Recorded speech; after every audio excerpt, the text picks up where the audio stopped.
Ok, on va continuer notre étude de la Genèse, chapitre 26.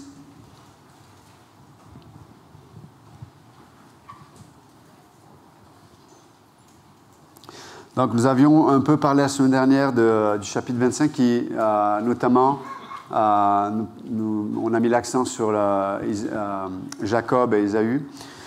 Et là, aujourd'hui, le chapitre 26 nous ramène à l'histoire d'Isaac. Et il y a beaucoup de choses, j'aurais beaucoup de choses à dire, je n'aurai pas le temps de tout traiter ce matin, mais nous allons regarder quelques passages ensemble. Il y eut une famine dans le pays, outre la première famine qui eut lieu du temps d'Abraham. Et Isaac alla vers Abimelech, roi des Philistins, à Guérar. L'Éternel lui apparut et dit, « Ne descends pas en Égypte, demeure dans le pays que je te dirai. Séjourne dans ce pays-ci, je serai avec toi et je te bénirai. Car je donnerai toutes ces contrées à toi et ta postérité, et je tiendrai le serment que j'ai fait à Abraham, ton père. Je multiplierai ta postérité comme les étoiles du ciel, je donnerai à ta postérité toutes ces contrées, et toutes les nations de la terre seront bénies en ta postérité. Parce qu'Abraham a obéi à ma voix, et qu'il a observé mes ordres, mes commandements, mes statuts et mes lois. » Isaac resta à Guérar. Lorsque les gens du lieu faisaient des questions sur sa femme, il disait « C'est ma sœur », car il craignait, en disant « Ma femme », que les gens du lieu ne le tuassent, parce que Rebecca était belle de figure. On va sauter quelques versets, et puis on va passer au verset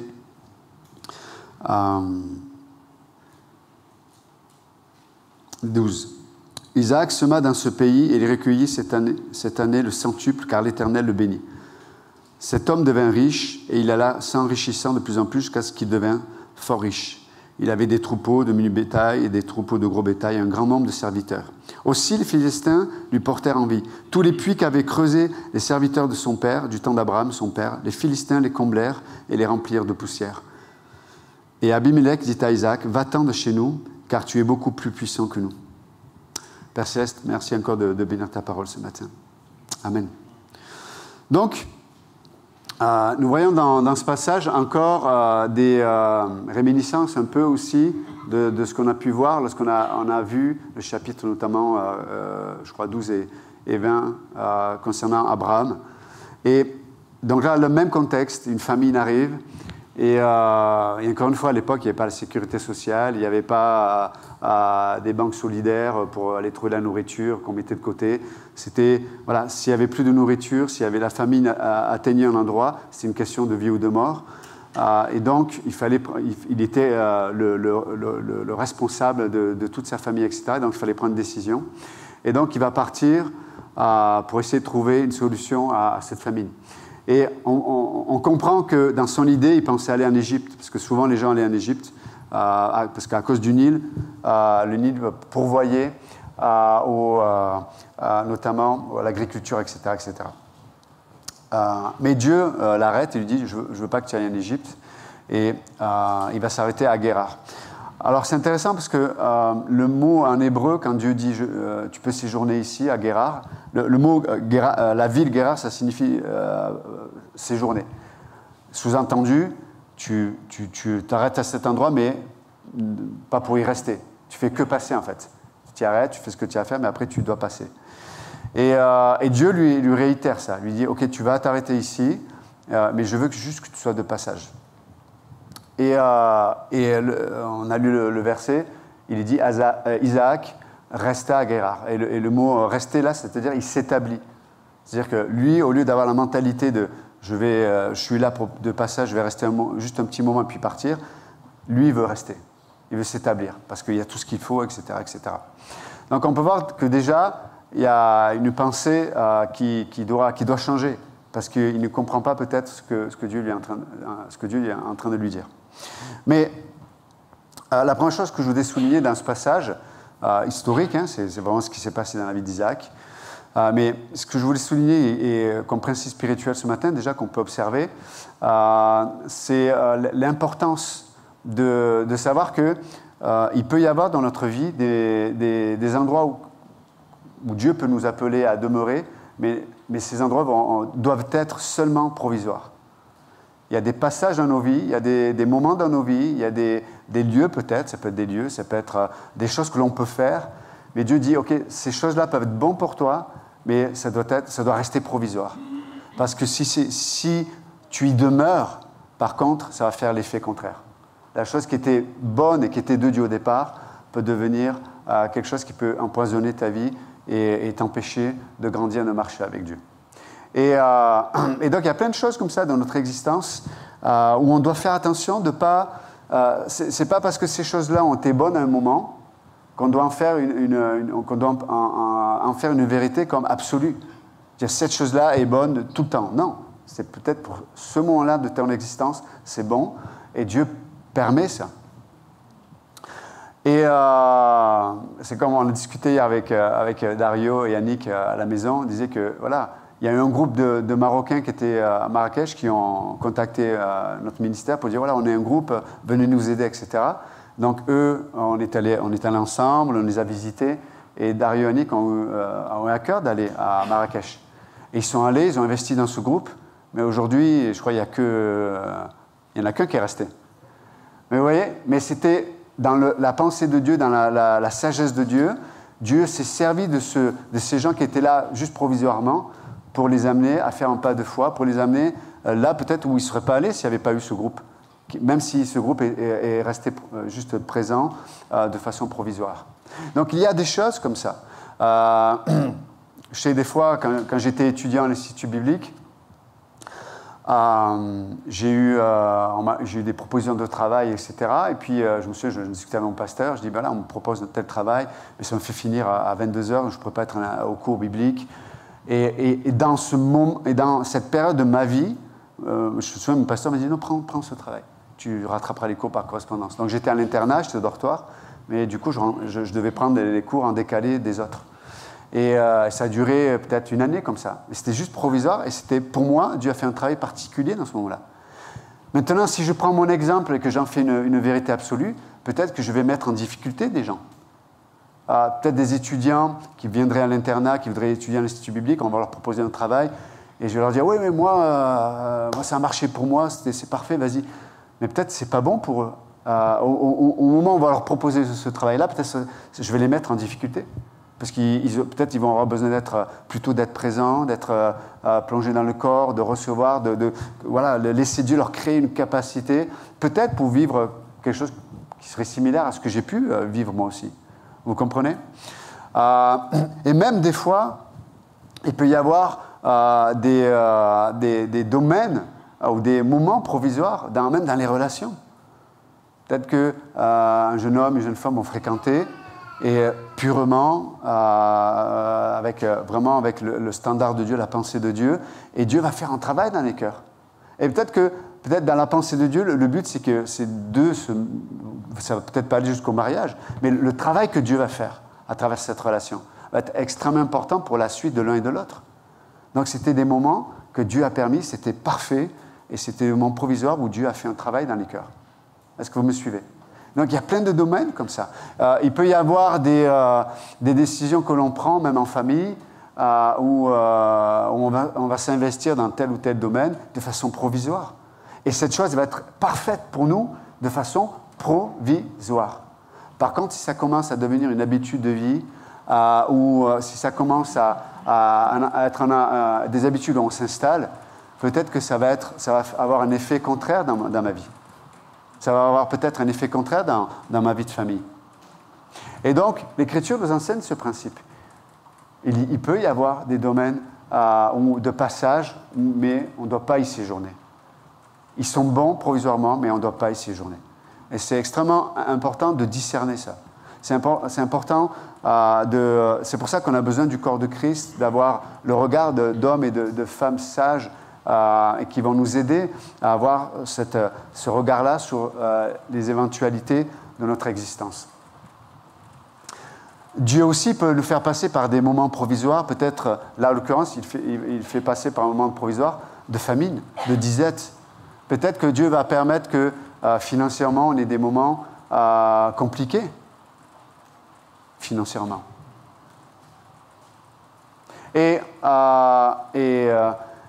vous savez comment Benjamin en parlait tout à l'heure, mais on peut, dans les moments de disette, de difficulté, on doit s'appuyer sur ce que l'on connaît de Dieu, sur le caractère de Dieu. Peut-être il y a des choses que Dieu veut montrer à travers ces moments de disette. Il y a peut-être des choses, peut-être une façon de penser qui n'était pas correcte vis-à-vis de Dieu. Peut-être c'est juste, voilà, Dieu veut me faire passer par ce test-là pour me faire grandir dans la confiance qu'on lui porte.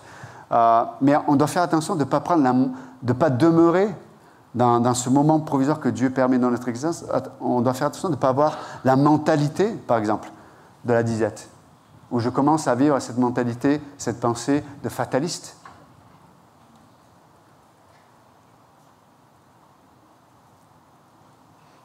Parce que oui, mais, voilà, pendant ce moment-là, j'ai fait tous mes efforts pour essayer de trouver du travail, tout ça, ça n'a pas marché. Donc, et puis à un moment donné, on ne pense plus avec Dieu. Parce qu'on n'a pas compris que Dieu nous faisait passer par un endroit provisoire. Vous comprenez? Et donc c'est vraiment, on a besoin c'est pour ça qu'on doit apprendre à vivre avec Dieu et d'avoir du discernement dans ce que l'on vit. Et ça nous aide aussi de savoir ça. Des fois, Dieu permet ça pour nous aider à faire, pour nous aider à nous donner des capacités pour faire des pas de foi qu'on ne ferait pas. Vous savez, c'est comme quelqu'un qui commencerait un sport, si on lui demande de sauter, je ne sais pas, quelqu'un du saut en longueur, hein, pour parler de pas, si on lui demande au début de l'année de sauter 6 mètres ou 5 mètres, je ne sais pas les longueurs, mais il serait incapable. Donc on lui met des distances intermédiaires.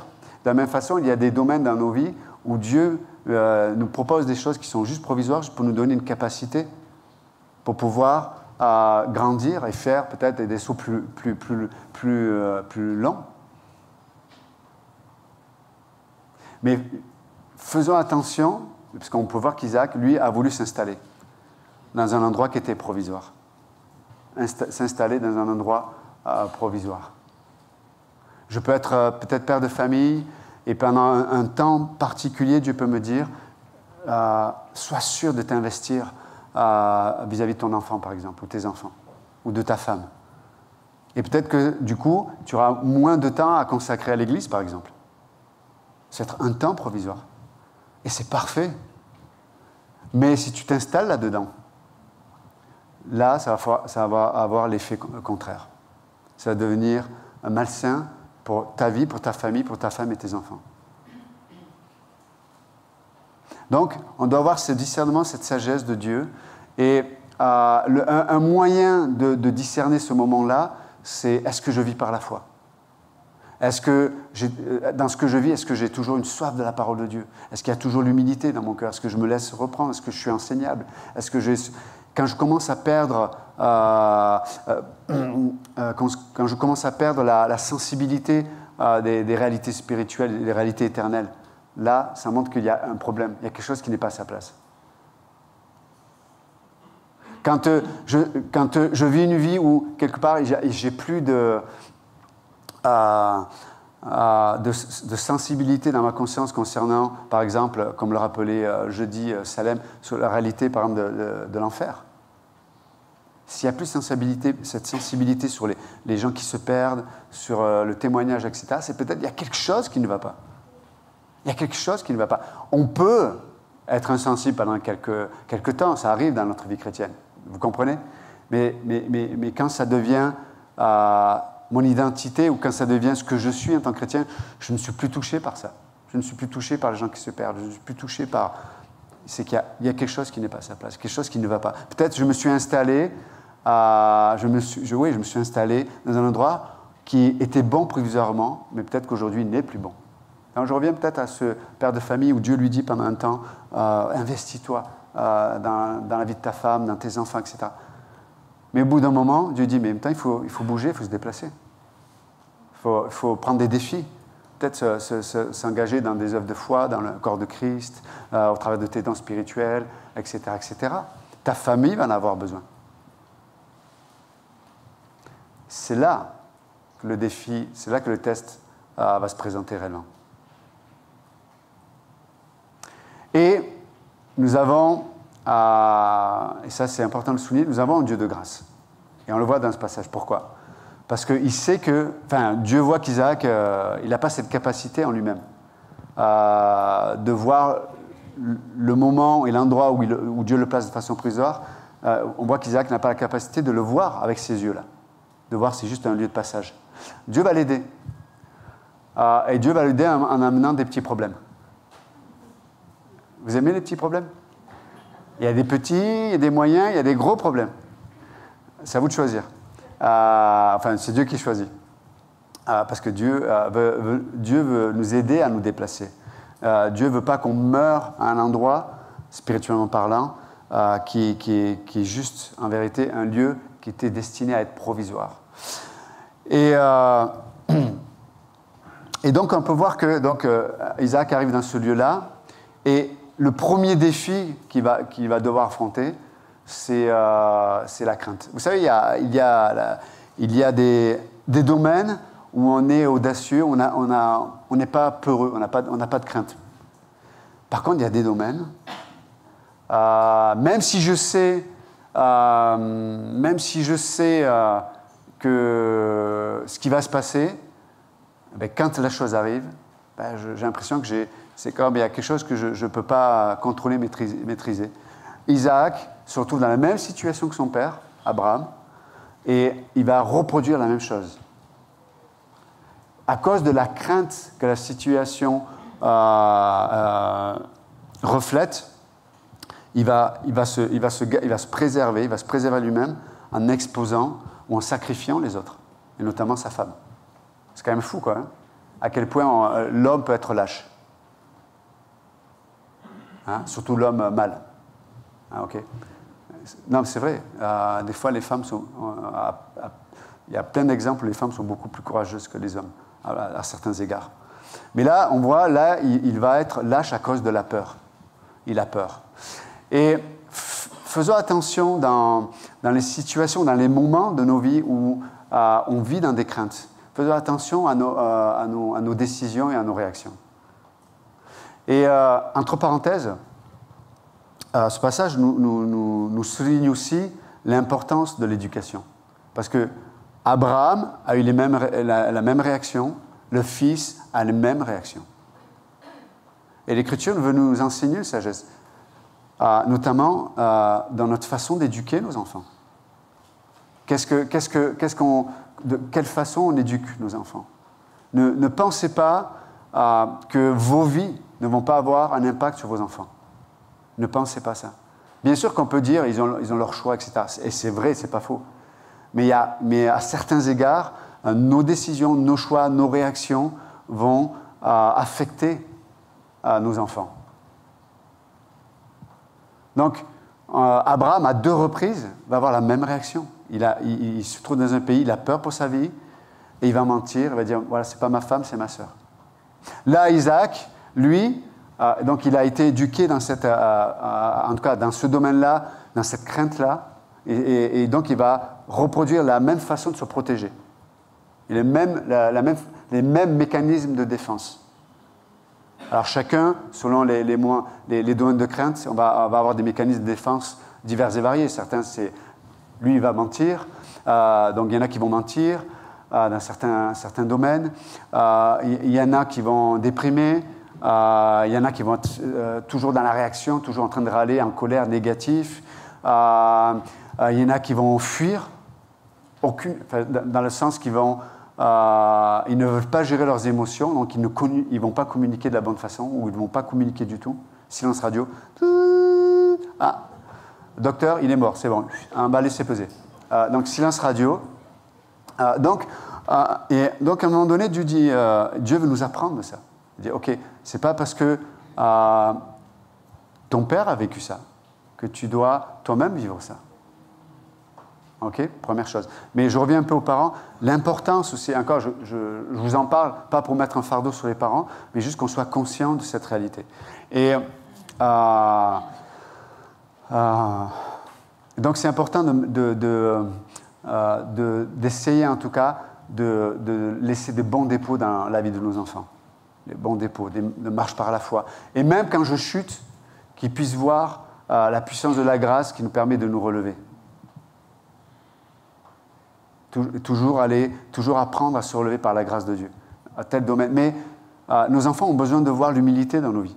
C'est-à-dire que s'il y a des domaines où j'ai tendance à tomber, ou des domaines où j'ai tendance à réagir, ayons l'humilité de laisser Dieu nous reprendre. Ayons l'humilité de laisser Dieu mettre la lumière dans tel ou tel domaine. Et d'enseigner nos enfants. Dire, voilà, peut-être papa, ou maman, papa, dans telle situation, voilà, on a eu telle réaction, on a pris telle décision, et peut-être c'était pas la bonne chose. On enseigne nos enfants. Et leur dire, voilà, on n'a pas fait la bonne chose, mais voilà, Dieu nous apprend, Dieu nous relève, et on va lui faire confiance. On va lui faire confiance dans tel domaine. On va lui faire confiance dans tel domaine. On va lui faire confiance dans telle situation. Donc, d'un côté, ils vont voir que nous ne sommes que des hommes, hein, comme diraient certains, a fortiori, nous sommes des hommes comme les autres. Ils vont voir que nous ne sommes que des hommes, et en même temps, ils vont voir que nous marchons par la foi. Et en marchant par la foi, ce qu'on va révéler, ce n'est pas notre capacité à nous, ou notre incapacité, mais lorsqu'on marche par la foi, on va révéler notre Dieu. Vous êtes avec moi? Nos enfants ont besoin de voir à travers nos vies. Ils ont besoin de voir notre Dieu. Pas nous, mais ils ont besoin de voir notre Dieu. OK? Abraham n'a pas fait ce travail. Donc Isaac ne savait pas comment gérer la situation. Et il a géré avec ce qu'il était, avec ce qu'il connaissait, et c'est la crainte qui va l'emporter. Ce n'est pas la foi, mais la crainte. Et donc il va exposer... Et je dis ça parce que c'est important, parce que des fois on peut exposer nos familles, on peut exposer nos enfants. Et personnellement, j'ai une conviction, mais vous ne pouvez pas imaginer à quel point, sur l'éducation chrétienne. Aujourd'hui, dans le monde où nous vivons, de ne pas placer son enfant, soit vous choisissez de moins travailler et de faire l'éducation à la maison. Voilà, vous faites l'école à la maison en tant que parent. Soit vous les mettez dans une école chrétienne, mais ne pensez pas que de les mettre dans une école où Christ n'est pas le centre. Ne pensez pas que ça ne va pas avoir un effet. Vous l'aurez, vous êtes séduit, vous mentez à vous-même. Honnêtement, je suis très sérieux quand je vous parle. Et j'ai personne en tête, chacun vit devant Dieu, vous faites ce que vous voulez, mais soyez sérieux, soyez conséquents. La Bible ne peut pas dire une chose et nous faire le contraire. C'est impossible. Impossible. En tout cas, pour ma part, comme Josué a pu dire, moi et ma maison, on va servir l'Éternel. Jamais mon enfant, il ira dans une école publique, jamais. Jamais, je vous le dis. Bon, il faudra m'éliminer avant. Et s'il y a des lois en France, je quitterai la France. Je n'exposerai pas mon enfant. Je ne dis pas que ça va tout. Je dis pas que qu'il n'aura pas ses choix à faire, mais je ne vais pas l'exposer à ce genre de choses. Donc il y en a qui peuvent les mettre à l'école chrétienne, hein, comme Pasteur Ambroise ils vont faire l'école à la maison, mais vous avez plusieurs possibilités. Mais ne pensez pas que qu'il n'y aura pas des conséquences. Ne pensez pas. Vous vous mentez à vous-même. Et bien sûr, quand ils sont petits, ça se voit moins. Et après, avec le temps, j'entends les parents, oui, mais il a telle attitude, il fait ceci, il fait cela. Et si vous le mettez dans le public, parce qu'il y en a qui n'ont pas le choix de le mettre dans le public, si vous le mettez dans le public, je vous recommande sérieusement de passer des heures et des heures et des heures et des heures avec lui quand il rentre de l'école.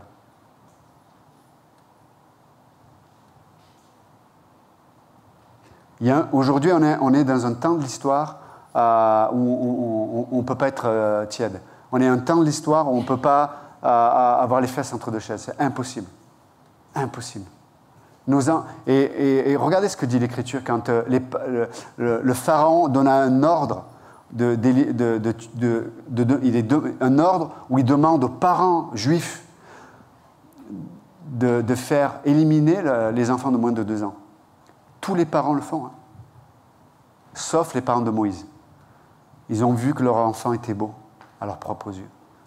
Ils ont préféré exposer leur propre vie que d'exposer la vie de leur enfant. Et regardez ce que Dieu a fait de ce gars Moïse. Dieu l'a utilisé pour libérer tout un peuple. Donc je ne vous dis pas ça pour ni vous condamner, ni vous culpabiliser ce matin. Mais écoutez bien ce que je vous dis. Je suis très sérieux, je ne plaisante pas. Et pas moi, simplement, mais l'Écriture est très claire. Considérez, mettez-vous à genoux devant Dieu. Considérez ce que je dis. Considérez sérieusement la valeur de vos enfants. Considérez.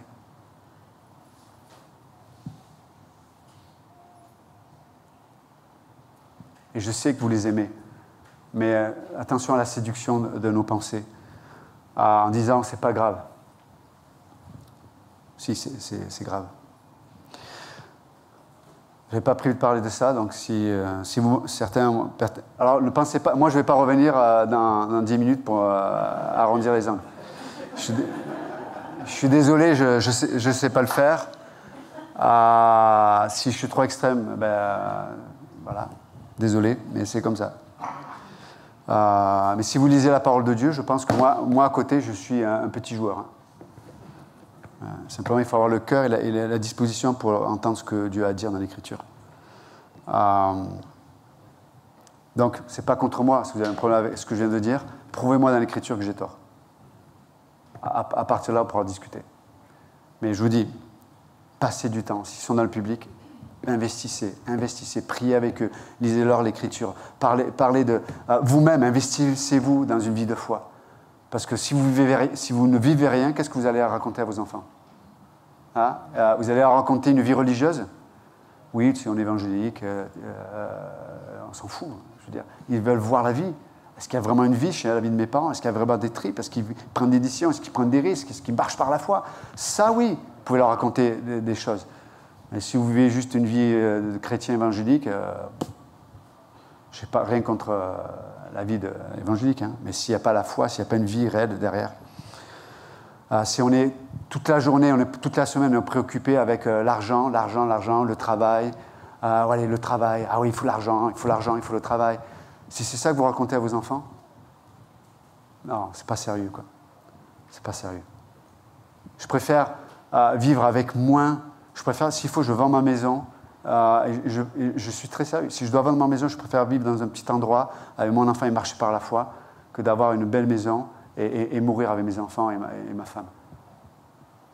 Non, il faut être conséquent aujourd'hui. Il faut être vrai devant Dieu. Prendre des décisions par la foi. Et je vous assure, on n'imagine pas ce Dieu de l'impossible, à quel point il peut faire toutes choses possibles quand on marche par la foi. Je vous assure. Mais si on ne vit pas cette vie de foi, on va dépérir, mes amis. Vous allez dépérir en tant que chrétien. Vous allez dépérir. Et vous allez attendre et puis on va chercher le divertissement, on va chercher que, juste qu'on nous fasse, comme disait Benjamin, vous allez venir le dimanche, le pasteur, fais-moi du bien. Je ne suis pas là pour ça. Je veux dire, aller au Club Med, ils sont mieux que moi, je vous assure. Mais si on est là, si on croit, on est des chrétiens, on est nés de nouveau, on est sauvés par le sang de Christ, on est enfants de Dieu, on a une destinée éternelle, on a un plan, il y a un Dieu qui a une provision pour nous, il a un plan pour vous. Hey, waouh! Et on marche par la foi. Et on est dans un monde qui m'énerve parce qu'on est dans un monde où on veut tout contrôler, on veut tout assurer. Non, on a parlé avec Dario hier. C'est vrai? Non, c'est toi qui m'as parlé, pour être vrai. C'est lui qui m'a parlé. Cette vie par la foi qu'ils ont découvert, enfin, que vous avez découvert, en tout cas, vous avez grandi à travers le travail du Maroc. J'ai fait même pleurer Caleb, vous voyez? Ok. Donc, je ne sais plus ce que je voulais dire, mais en tout cas, c'était bien. Mais... ok. Je vais arrêter là, mais juste encourager vraiment ce matin à se placer devant Dieu. Se placer devant Dieu. Il y aura des famines dans notre vie, il y aura des moments d'incompréhension qui vont nous amener face à nous-mêmes, à notre nature, avec nos batailles intérieures, nos craintes, à nos raisonnements, à nos émotions. Il y a des choses qu'on peut pas, des choses qu'on ne peut pas maîtriser. Vous êtes d'accord avec moi, hein? Par contre, je peux m'appuyer sur un Dieu qui, lui, est capable de faire au-delà de ce que nous pouvons imaginer ou penser. Je vous assure. Je vous assure. Mais plaçons-nous à l'endroit où on va le voir, où nous, on va être obligés de s'attendre à ce qu'il agisse. Parce que si on ne se place pas à ces endroits-là, mes amis, Ben, je le disais un jour en temps de staff, je disais, mais des fois on fait le sport ici, non, on fait du sport ici à l'église avec des gars. Et vous savez, il y a un exercice, on appelle ça la chaise. Mais il n'y a pas de chaise. Donc la chaise, je vous montre, c'est ça. Et il faut rester, voilà, on se place là comme ça et on reste pendant 2 minutes ou plusieurs fois, etc. Je vous assure, ça chauffe. Hein. Mais ce qui est incroyable, Thibaut, c'est vrai ou pas? Ça chauffe un peu la chaise? Ok. Mais ce qui est incroyable, c'est de voir à quel point le corps, inconsciemment, il va trouver, dans la position d'effort, il va trouver son confort. Il va trouver la zone de confort. C'est incroyable qu'on est. C'est inconscient, mais hop, hop, là, je force, mais pas trop, quoi. Et c'est intéressant de voir que nous, on est comme ça. C'est notre nature. Et c'est pour ça qu'on a besoin les uns des autres. C'est pour ça que vous avez besoin de ce que je vous dis ce matin. Peut-être, encore une fois, peut-être ça va irriter certains. Certains vont mettre une poupée voodoo avec ma photo, avec des fléchettes. C'est possible. Mais invitez-moi que je puisse jeter avec vous là. Mais on a besoin de ça. On a besoin qu'on nous pousse des fois. Dans certains domaines, on n'a pas besoin, on le fait tout seul. Il y a des domaines, des fois, on a besoin de nous placer à un endroit. Mais j'ai peur. Hey, c'est bon ça. J'ai peur. Je maîtrise pas, je comprends pas. C'est pas normal. C'est pas comme d'habitude. Oui, mais tu vas te mettre à genoux et dire Seigneur, j'ai besoin de toi. Et là, on va voir Dieu agir. Et là, notre cœur va être fixé sur lui parce que les autres options, vous savez, c'est comme quand on a énormément de stress, il y a l'effet couloir dans la pensée. Quand il y a beaucoup de stress, à un moment donné, quand si vous faites un combat ou du sport, ou si on vous agresse, ou s'il y a quelque chose qui arrive, ça fait cet effet où en fait, vous ne voyez plus ce qui se passe autour de vous, vous voyez que la chose qui vous concerne. Tout le reste autour, les gens, ce qui se passe, etc., vous ne voyez rien. Mais de la même façon, quand on se place à cet endroit-là où on ne peut que dépendre de Dieu et marcher par la foi, il y a cet effet-là. Et on est fixé sur Jésus-Christ, on dépend de lui. C'est une question de vie ou de mort, ce n'est pas une question, tu sais, quel morceau de pain je vais prendre ce matin, quoi. Et je ne suis pas contre, hein, moi je dors tous les matins, je prends du pain beurré, il n'y a pas de problème. Je ne suis pas en train de... Mais marchons par la foi. Marchons par la foi. Nos enfants en ont besoin, nos épouses en ont besoin, notre mari en a besoin, notre église en a besoin, les missionnaires en ont besoin, le monde en a besoin. Et vous en avez besoin. On a tous besoin. Donc, quelle aventure Dieu va nous proposer. Mes amis, c'est extraordinaire. Et du coup, on aura des choses à dire à nos enfants et les uns aux autres. Amen. Seigneur, merci encore pour ta parole ce matin. Je te prie que tout ce qui venait de toi puisse toucher les cœurs, et le reste, ça t'appartient, Seigneur.